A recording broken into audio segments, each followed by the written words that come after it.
Salam cerdas, Ibu Bapak, saudara-saudara yang saya hormati. Sesi komentar berita dari kanal Awali Rizki kali ini mengomentari berita yang bersumber dari Pak Purbaya lagi ya, tapi untuk topik yang menurut saya cukup bagus untuk diketahui pemirsa. Nah, judulnya Purbaya gelar sidang, pengusaha mengeluh mau usaha modal dicegat bank. Nah, ditayangkan di Detik Finance pada hari Selasa tanggal 23 Desember jam 15.41 sore. Jurnalisnya Anissa Indraini. Ada gambar ilustrasi, gambar Menteri Keuangan, tapi tidak tahu dalam konteks berita ini apa dalam konteks lain. Beritanya begini, Menteri Keuangan Purbaya Yudi Sadewa memimpin sidang perdana penyelesaian hambatan berdasarkan aduan pengusaha di kanal The Bottlenecking Satuan Tugas Percepatan Program Strategis Pemerintah Satgas P2SPO. Rupanya ini yang memang programnya Pak Purbaya untuk siapa yang mengadu, dan ini sidang pertama dalam konteks menanggapi aduannya. Nah, Purbaya menyidangkan kasus dari laporan dua pengusaha. Pertama dari PT Sumber Organik terkait penghentian bantuan biaya layanan pengelolaan sampah BLPS dari anggaran pendapatan dan belanja negara APBN yang berdampak pada finansial pengelolaan sampah menjadi energi listrik PCL Benowo di Surabaya. Ini satu kasus ya. BLPS sebelumnya kami terima dari 2021 yang sudah berjalan dengan baik sampai 2024. Di 2002 ini masih belum terdapat kepastian penganggarannya. Ingat ya, ini Desember 2025 penganggarannya belum pasti. Berarti mereka tetap jalan tapi anggarannya belum pasti ini. Nah, apabila bantuan BLPS dari APBN ini tidak dialokasikan, maka akan dapat mengganggu kinerja perusahaan kami dalam mengoperasionalkan TPA Benowo, kata Presiden Direktur PT Sumber Organik Agus Santoso dalam sidang Kementerian Keuangan Jakarta Pusat Selasa ya. Jadi ini aduan pertama ini. Nah, sebagai informasi, nah ini dari Detik, PT Sumber Organik adalah perusahaan pengelola sampah yang mengoperasikan PLTSA, pembangkit listrik tenaga sampah di TPA Benowo, Surabaya.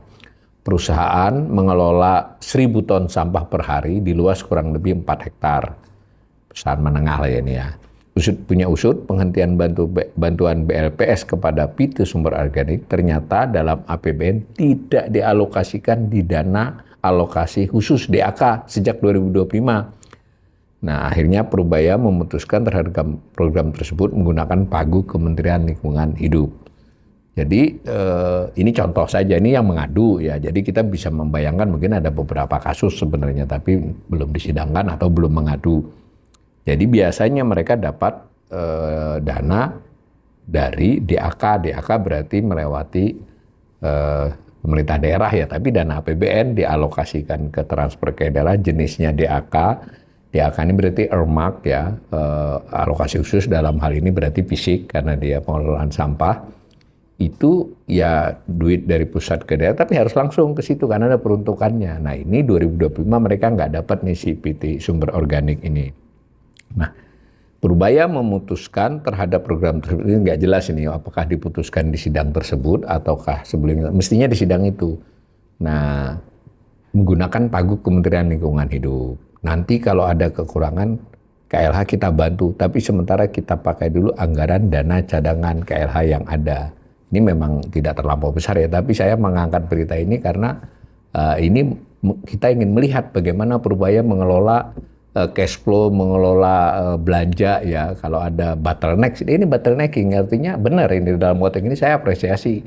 Kalau dibuka yang begini, ini mana yang mitra, rekanan, atau juga beberapa hal yang terkait dengan kelancaran dari alokasi APBN, atau yang ini tadi sebelumnya dialokasikan, sekarang tidak dialokasikan. Nah, ini dipecahkan oleh Purbaya seketika ini. Clear ya, nanti Januari 2006 ditransfer langsung. Berarti untuk 2026 ini bukan APBN 2025 loh, cuma pembayarannya 2006 ucap Purbaya. Itu satu aduannya. Kemudian aduan kedua dari PT Mayer Indah Indonesia. Industri tekstil ini mengaku kesulitan mengajukan kredit modal kerja kepada bank, sehingga order yang sudah ada tidak dapat diproses karena tidak memiliki modal. Sudah lebih dari 20 bank menolak karena industri tekstil di lampu orange atau merah sangat tidak consider untuk diberikan kredit. Mereka bilang itu adalah kebijakan bank bahwa industri tekstil tidak bisa diberikan. Besar harapan saya butuh pinjaman untuk modal kerja, ucap GM PT Mayer Indonesia Indah Melisa Surya dalam kesempatan yang sama. Jadi ini bagus juga ini.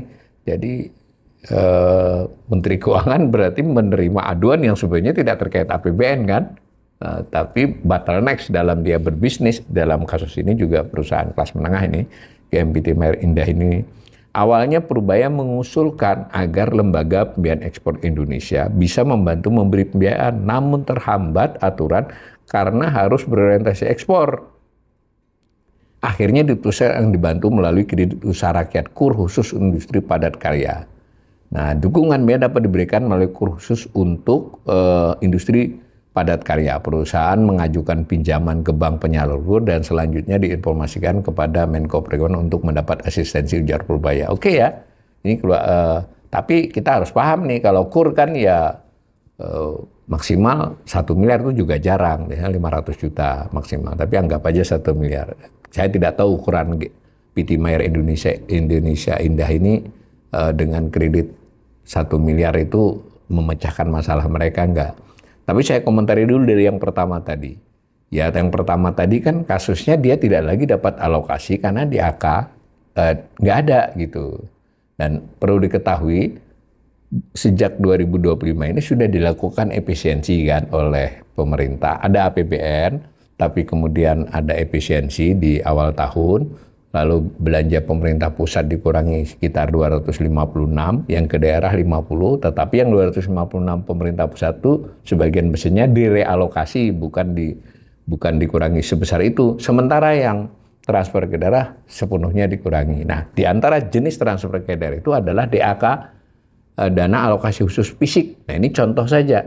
Nah, kita tidak tahu ini apakah DAK fisik yang terkait dengan kasus ini sejak awal di APBN tidak ada atau di pertengahan ketika sudah ada efisiensi itu.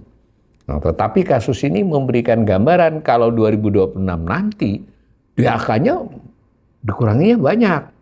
Ya, apakah nanti Menteri Purbaya akan menerima aduan-aduan yang lebih banyak dari sekarang? Karena itu ada DAK fisik, ada DAK non fisik, DAO dikurangi. Jadi ini sekaligus sebetulnya pemanasan nih buat Pak Purbaya, bahwa akibat pengurangan di daerah itu nanti akan muncul masalah-masalah. Nah, apakah bisa diselesaikan secara ini? Kalau ini tadi mungkin tidak besar, lalu dana KLH ini juga mengisyaratkan satu hal. Apa boleh Menteri Keuangan merealokasi? Karena kebiasaannya dari yang lama, prosedur lama, kalau realokasi di dalam satu kementerian itu bisa, atau bahkan biasanya di dalam satu eselon 1 ya. Nah, ini kan dari kementerian pindah ke transfer ke daerah. Maka meskipun ini bukan duit besar untuk kasus yang diadukan ini, tapi saya sebagai pengamat fiskal, wah ini Pak Purbaya apa boleh terus-menerus seperti ini, bottleneck yang breakthrough lah ya, terobosan seperti ini. Bagaimana dengan GCG terhadap pengelolaan APBN itu. Tapi saya melihat maksud baik dari Pak Purbaya kita apresiasi. Tapi tetap menyisakan bagaimana tata cara pemindahan dari anggaran dari kementerian tertentu ke kementerian lain, apalagi dari kementerian ke transfer ke daerah atau sebaliknya. Nah, sedangkan kasus kedua ini kan tidak terkait APBN langsung. Nah, bagaimana Menteri Keuangan di sini tapi tidak ya, kebetulan tidak. Tapi ini kan sempat ke LPE. LPE ini Lembaga Pembiayaan Ekspor Indonesia ini kan statusnya badan lainnya ya. Dulu Bank Eksim ya, semacam sebetulnya ya semi BUMN tanda petik ya, bank yang memberi kredit. Nah, ini boleh nggak? Bahkan umpama Pak Purbaya mempengaruhi bank BUMN, bisa nggak? Jadi itu tolong diberi kredit. Ini kan ada masalah yang cukup serius ya, bukan soal kebaikan, tapi prosedur-prosedurnya bagaimana. dan prosedurnya bagaimana, GCG-nya bagaimana, dan cara-cara pemecahan ad hoc seperti ini apakah bisa diandalkan. Mungkin untuk kasus-kasus satu, apalagi ini KUR. Ya KUR juga ada syarat-syaratnya.